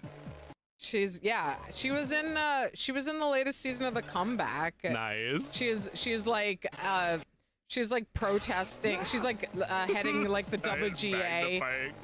And she's oh wow, that's pretty fun. Trying to melt you. That's really good. I feel like this is like, you know, this is probably better than the Cars game. Yeah. You know, I feel like we have games like this to thank for like Nightmare Kart. Maybe, yeah, it is sufficiently themed and silly. Right. It's like you have to have some silly themed racing games. Kart, featuring literally Hitler as a hidden character. Yeah. You have to hack the game and pray to Satan, and then he appears. This is probably also a Doom WAD. It looks like Doom. Oh my god, that could be, yeah. Yeah, she's president of SAG, and yeah, she was in The Comeback as a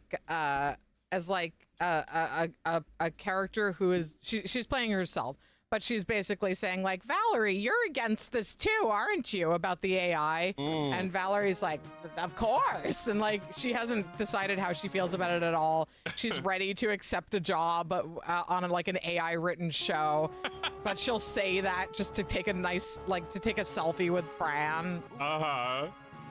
So she's like Fran. She's just Fran, and it very Curb coded that Fran is just playing herself, and she's gonna get mad at Valerie later on. No.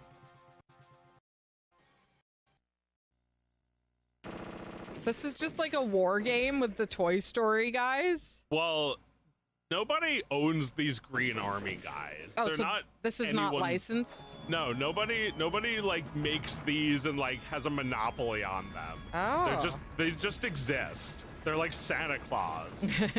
So I don't know who made the THQ or something. Some clever fucker made a game of the army guys. Yeah, and I don't think Arlie Ermy is in these. No. But I guess if he was, that would make them official. That would make it too official if it was his voice. Oh, okay. You can strafe left and right. Wait. No, I'm good. I'm going in a circle. Yeah, left, right. Got it. No! I mean, you think about like Arlie Ermy playing this role, that role in Toy Story, like that's plagiarism, you know? Like I feel like there are a lot of examples of this. Some it's like it's fine, but like basically they created that character, or another director created that character with that actor. Yeah. And then other people just use that actor to play that in their thing. Oh, I see what you're saying. So yeah, but like, you know, it's like the Robin Williams doing both the genie and the bat from Fern Gully. Right, it's right. Like, it's my voice. I can do whatever I want. Right, and it's still just the Robin Williams guy. Yeah. Like Jim Carrey's act that he's crafted over years. He'll just come and play that. Yeah, can you for do the Ace Ventura thing, basically? Yeah. Yeah, I mean, like, you know, Tracy Morgan just played Tracy Jordan on 30 Rock. It's just his persona. Well, yeah, I mean, Arlie Ermy also created that character. He was the one who's like, it's like, you know, you're a drill sergeant. Can you give me a little drill sergeant? Yeah. It's like, move, move, move. It's like, holy shit. It's like, I'm really there in World War II. And it's like, yeah, like, they probably had a character, you know, let's make this Green Army guy a sergeant.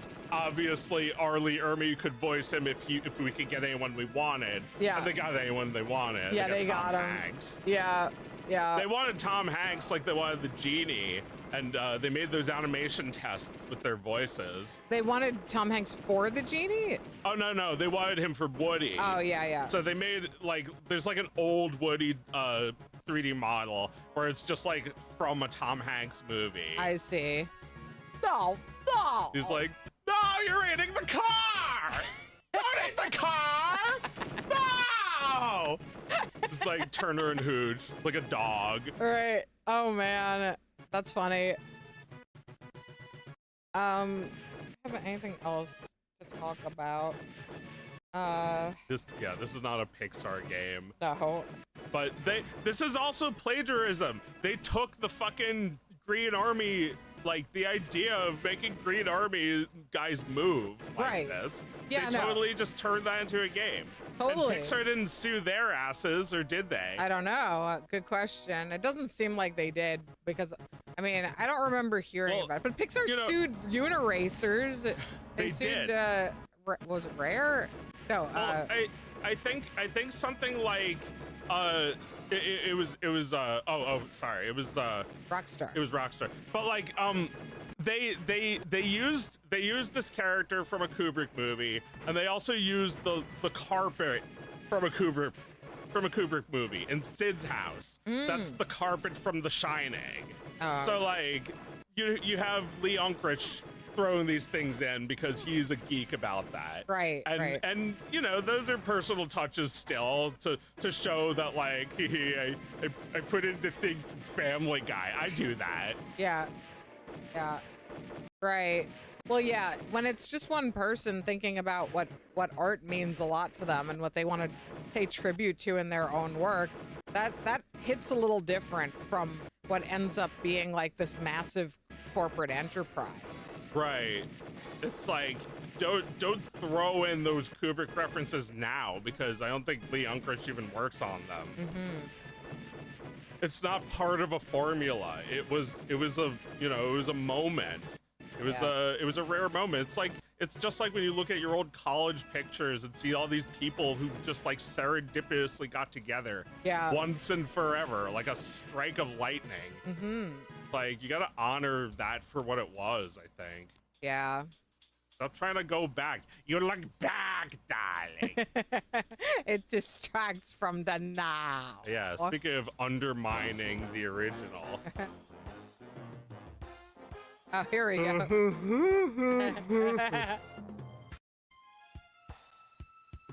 This is Yeah. THQ as well. So, like, you know, if you ever wanted to know what happens with the Underminer, Yeah. they made a video game about it. What happened? Like, he showed up at the end of the movie, and he was starting to give his manifesto, which, by the way, I would have liked to hear a little more of the Underminer's manifesto. Then the Incredibles, they put on their masks, and then the movie ended. What happened? What happened? Did the Underminer win? Yeah, he wins. I hope he doesn't win. He won. Can we please find out what happened to the Incredibles? Did they make it? I don't need a tutorial. I'm incredible. Oh man, this is all like 2D. Yeah. That's fun. The Underminer! It's me! I'm in this movie at the end. Well, yeah, like that was, okay, so this is a perfect example of what I'm talking about. You know, Buzz is designed to look new. Woody is designed to look old. That's for this story particularly. It's created for that purpose. Right. The Underminer is also created for the purpose of this final scene. To look like a loser that they're gonna take down in 1 second. Exactly. He's a loser that you get him, and that's just like a symbol of what is going forward with them. That they're gonna be super from now on. Yeah. Yeah. It is so offensive to me that they would try to expand on that when everything that needed to be said was said in that moment. Yeah, I love the 2D art in this. It's fun. Oh, there we go. Oh, you're frozen. That's I'm it. thirsty. I'm getting a drink.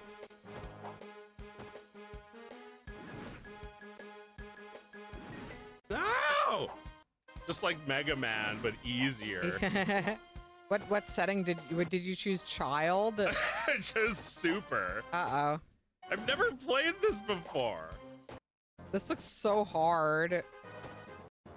Yeah, we're never gonna stop the Underminer. He's just gonna get away, I guess. This feels like it's already harder than the movie. Like beating Syndrome. It's fine. It was an optional coin mission. Although this is not very fun to aim these ice bolts and use this power. This sucks. No. Oh, he needs a could do drink. that. He needs You a could drink. run. Oh, fun. Fun. That's fun. He needs water. Oh, he gets water from the air. Like in the movie. Well, yeah, like this is fine. I feel like the game, this is separate. We know it doesn't matter. This is like playing toys. We know the Underminer story ended right there. But if you had a toy of it, you could make it go on in a sort of nonsensical way. That's true. But like making a I'm movie. back! I didn't die! Making a movie movie retracts that. It takes that away from us. Yeah. Our ability to imagine how they may have beaten the Underminer. Yeah. Yeah, I hate it. I disagree. Did you see that one? No, I did, but I forgot everything about it. The Underminer gets away and it ruins their lives. They end up in a motel. Everyone hates the Incredibles again. Life's uncredible again. Just make AI posters of Incredibles sequels. Why do you have to make the movie? Yeah. Oh my God, it's like Lemmings. Oh, you can do stairs? Jesus Christ. Yippee! Yeah, they're doing Incredibles 3. Yeah. Incredibles knee. I hate, but I feel like this is well. All of this was designed for the story.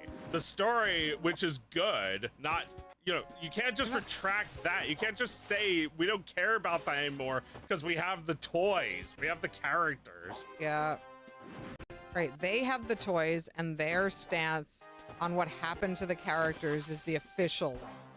Right, because they got the guy, Brad Bird, to come back.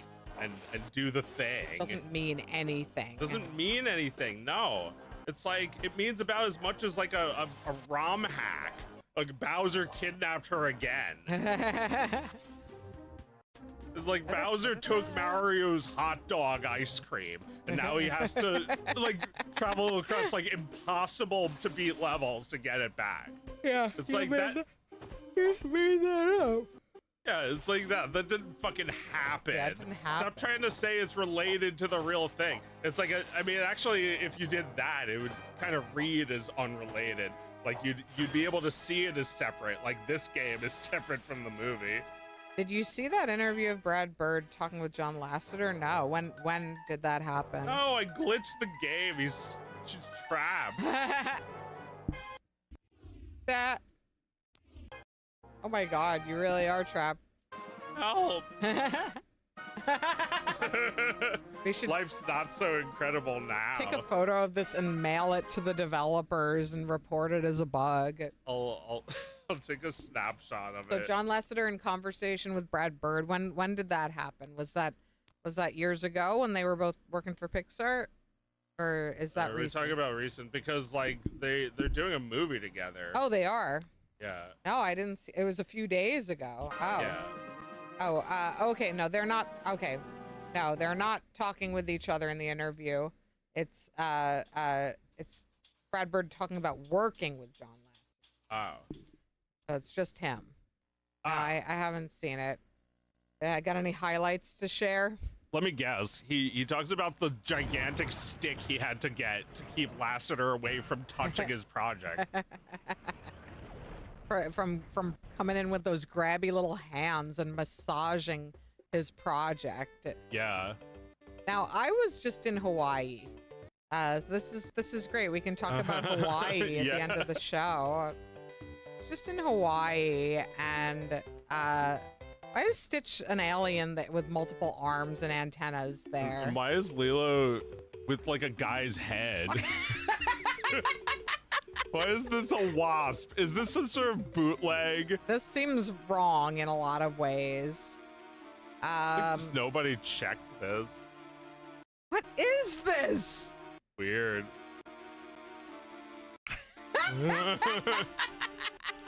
But yeah, how was Hawaii? Oh, it was wonderful. It was like she's like still smiling. She likes them more than Stitch. Yeah. It was really beautiful. It's Like it's a gorgeous alien place. hominid. Yeah, yeah. I went to 2 of the islands. I'd never been to Hawaii before, and I went to Hawaii Island, which is known as the Big Island, Uh-huh. and Kauai, which is the one where Jurassic Park was filmed. Uh-huh. And the Big Island was great. It's I wanted to go to these islands because they both have like a lot of like really beautiful like natural stuff to explore. And the Big Island has an active volcano on it. It has the biggest active volcano like in the world. Uh-huh. And the ground there looks like chocolate world from Super Mario World. Uh-huh. Looks like chocolate land. It's delish. Like, Yum. because the ground is all made of volcanic rock. The So food. everything is just brown crumbs. Oh, this is awesome. It looks beautiful. Yummy. Yeah. Delicious. It's like the ground in Metroid and like the Yes. red soil. Yes. There's no way that those game developers were not inspired by volcanic landscape. I guess if you're from Japan, you'd probably see that all the time. Yeah, right? totally. Yeah. But I'd See never food land. Yeah, it looks like delicious food.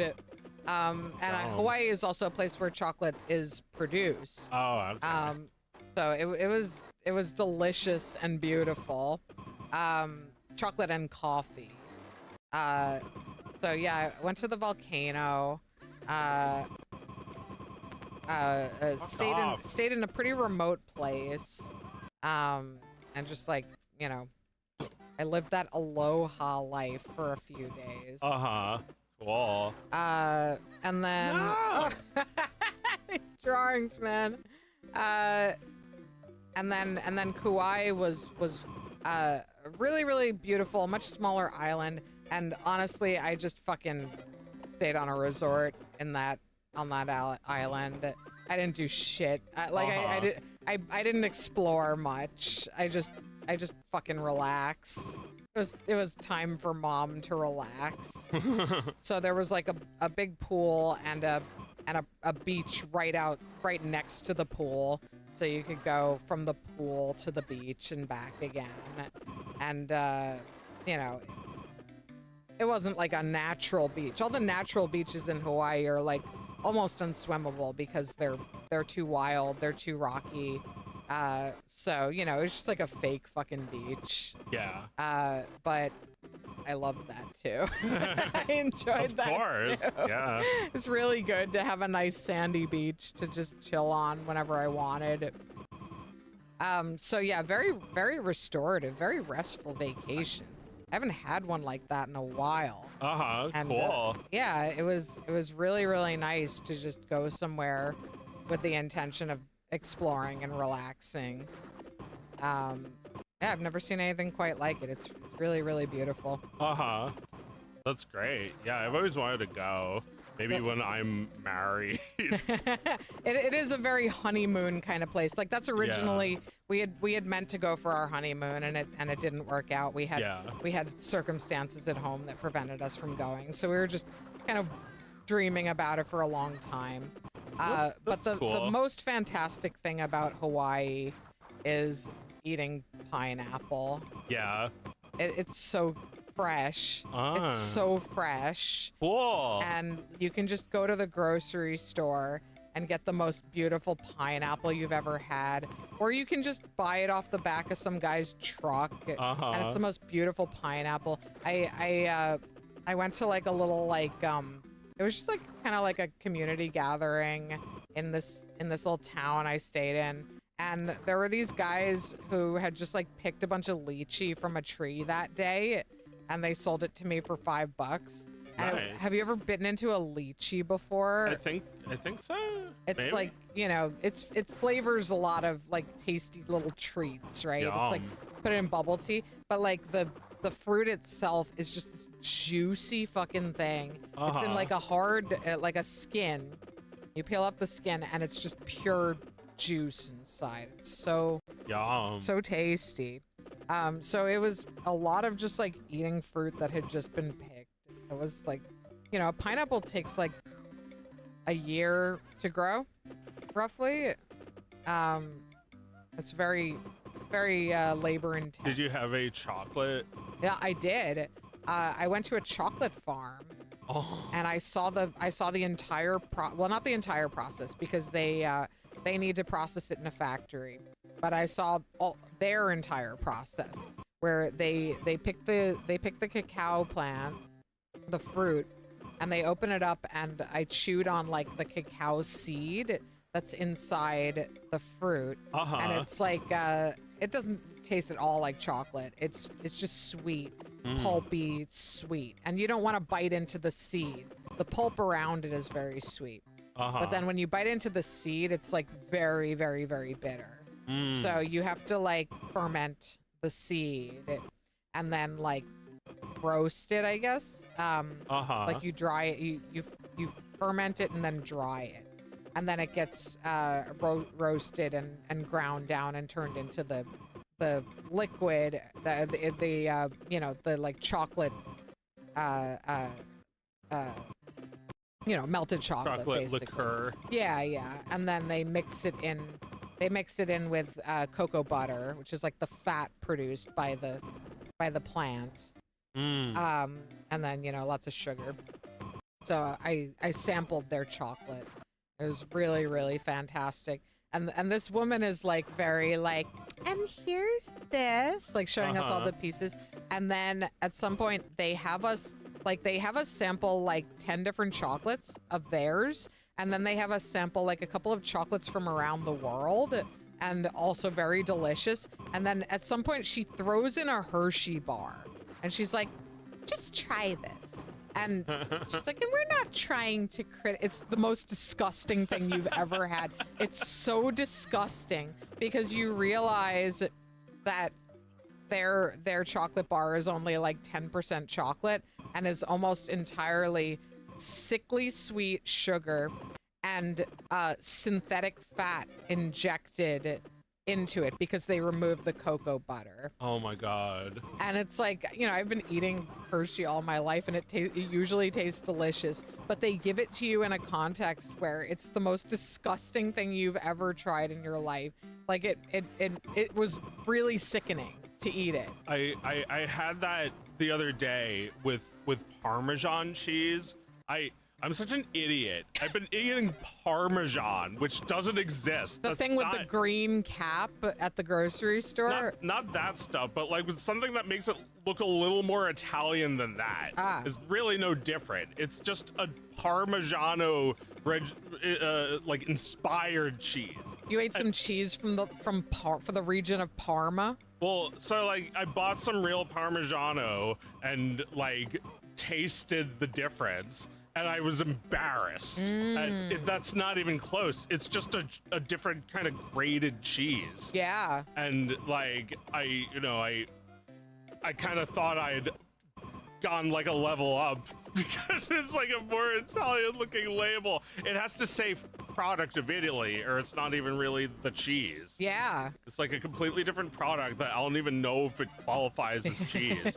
it is still just, closer to yeah. the green cap stuff. I mean, Parmesan basically tastes like nutritional yeast to me. I feel like it's probably just like minerals. It's just like starch and salt. I don't know. It's just like cheese flavorful food. salt. Yeah. It's like cheese something. Cheese dust. Yeah.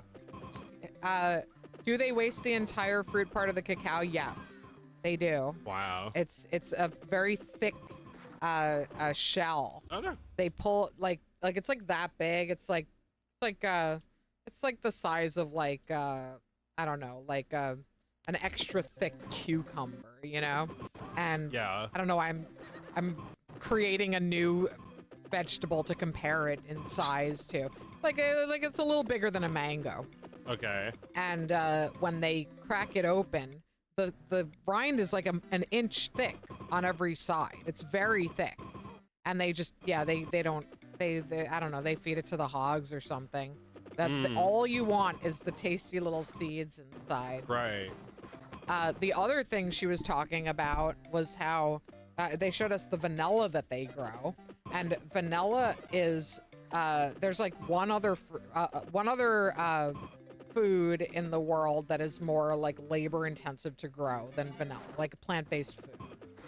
Vanilla is so labor intensive because they grow it on a vine, and it produces teeny tiny little flowers that are so tiny that they don't have bees that can fertilize them. So they have to hand pollinate every vanilla. And the vanilla take, I think, a year and a half. They take from the time that they're grown to the time that they're dried. It's a year and a half. It might be 2 years, actually. It's really, really, really long. And that's the reason that if you see a little bottle of vanilla at the grocery store, it costs like $40. And then you see a gigantic bottle of vanilla that's fake, it costs like $5. Yeah. So I don't know about you, but I have the fake vanilla in my pantry. Uh-huh. And most people do. That sounds fine. Like if it does the same thing as vanilla, which is not really like, you know, if it's artificial, like they get it from a tree bark. The artificial one.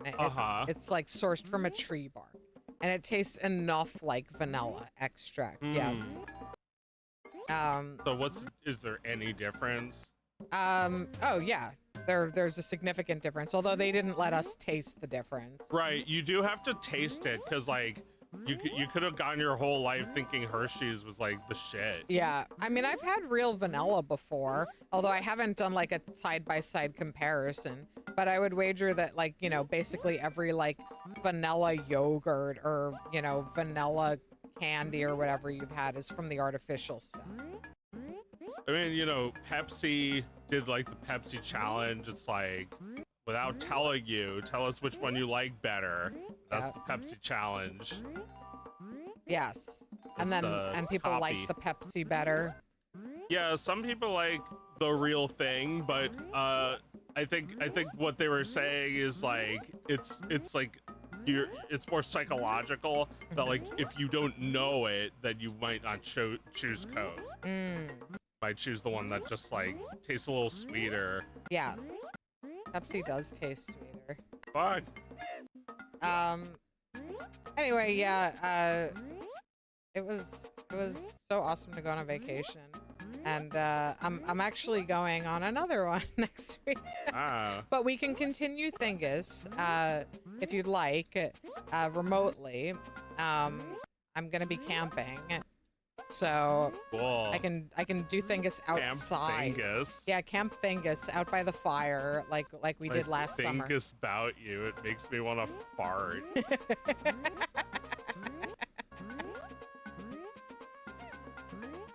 You thought vanilla came from milk? That's funny.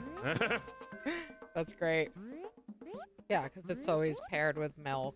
White. Vanilla is considered plain ice cream, right? Right, but it sounds from you like actual vanilla takes a lot of work to get to. It's nothing plain about it. No. Can't replace it with a piece of paper that's white. Right, like vanilla is the word you use to describe things that are plain. Yeah, like you want to have vanilla sex? Yeah, exactly.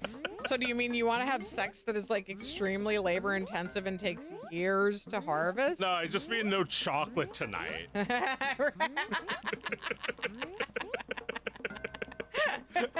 Right.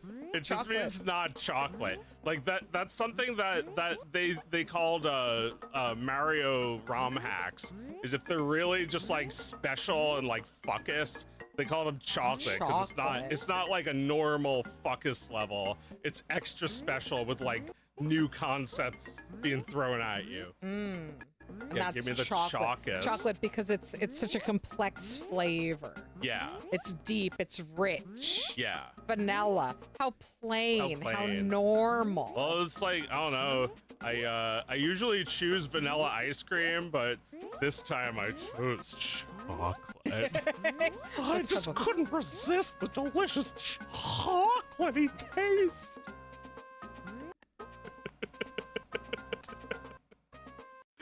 Oh. Okay, we're at 10:50.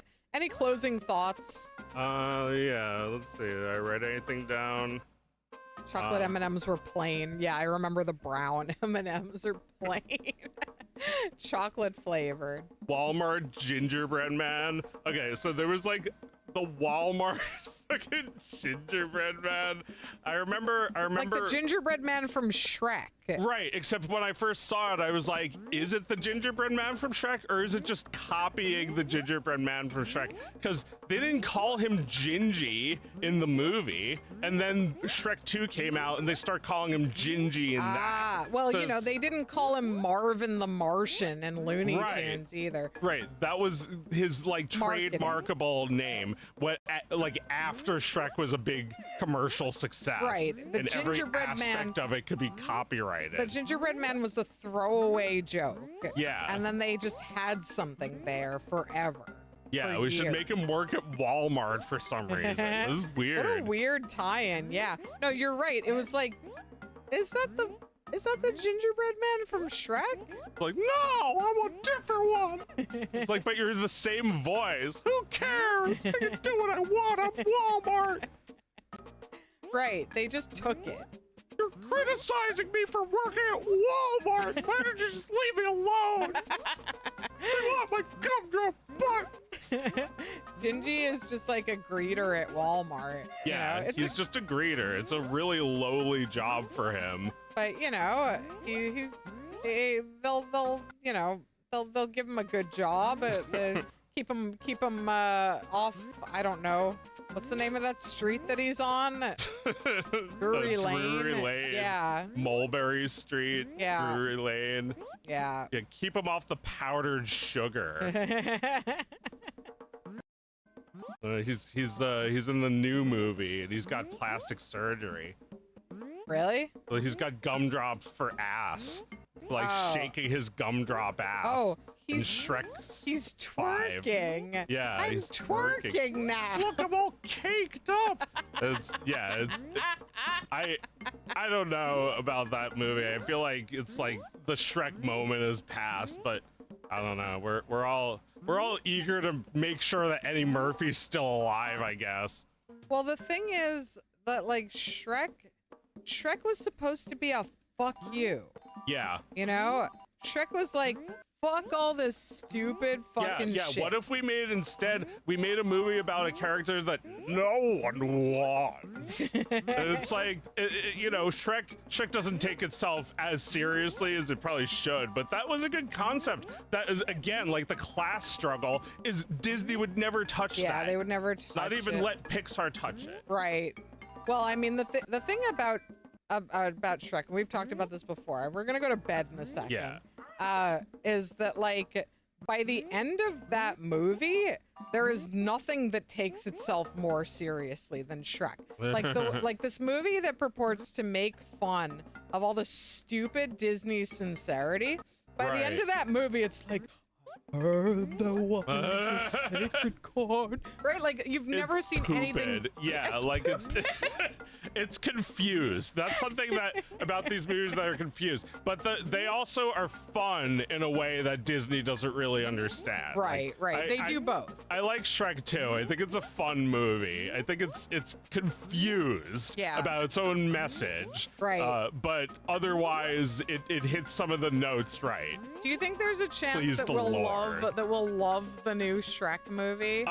No, maybe not. Probably not. I don't know. DreamWorks is occasionally better than Pixar. I feel like it could be better than Toy Story 5, which would be a miracle if they were to beat them at the fucking Oscars or something. Does Shrek come out this year? Probably. It might have been delayed actually. They I think the fuck you felt really real. I think that's something I worry about, that like they don't really mean it when they say fuck you to Disney now. They're in cahoots. Right. They're all the same conglomerate. They've ganged up. They made it so Pixar, DreamWorks could never form like an offshoot. Never create like a competing studio. Right. They crushed that. Disney bought them and crushed that. And then the wage fixing scandal, again, that crushes the employees' rights. The class solidarity that they never make a movie about. Right. The fuck you is to us. It's to us, yeah. Like, we want to also make $1 billion, so we're bringing back Shrek. Yeah. It's just like, fuck all of you fucking morons who no longer have consumer purchasing power. You are just required to pay for the thing that we made. Yeah. The government mandates it. Yeah, you're required.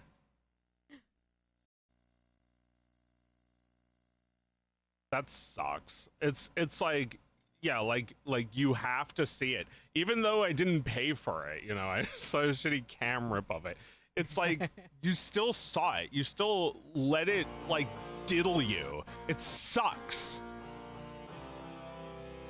Oh, this is also like 2D drawings. And like, 3D. Yeah, it's like a combination. They like turn them into sprites, I guess. But yeah, that movie happened, and I wanted it to happen so it could be over with, and now it is. So now I don't have to think about it ever again until Toy Story 6 comes out. Until and next I watch week. it again. Next week when we have to talk about it. Talk about it. What a weird combination of styles this game employs. Toy Story 3 masterpiece. Yeah, right. I'm so sick of hearing that, like, from videos that are just explaining something about the history of these movies. They have to mention that Toy Story 3 was a masterpiece. Something you never noticed about the original Toy Story movie. Did you know that Sid and Andy are two different kids?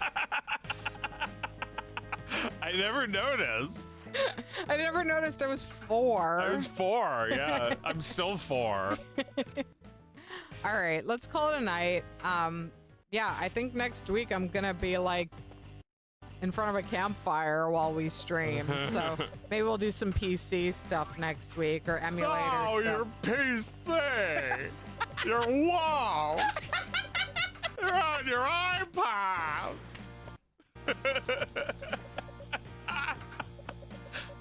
I'm really glad I got to test out these voices on Thingus because now it's turning into my work. That's It's right.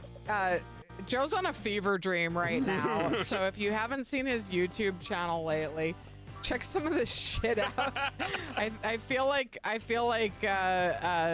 there's nobody who doesn't want what Joe's making right now. Maybe. I feel like if you're already hungry for more Toy Story, then just watch my shitty parodies of it. Yeah, that's right. You'll get fed. You'll get a lot of food out of them. All right. Oh. See you next time. Bye.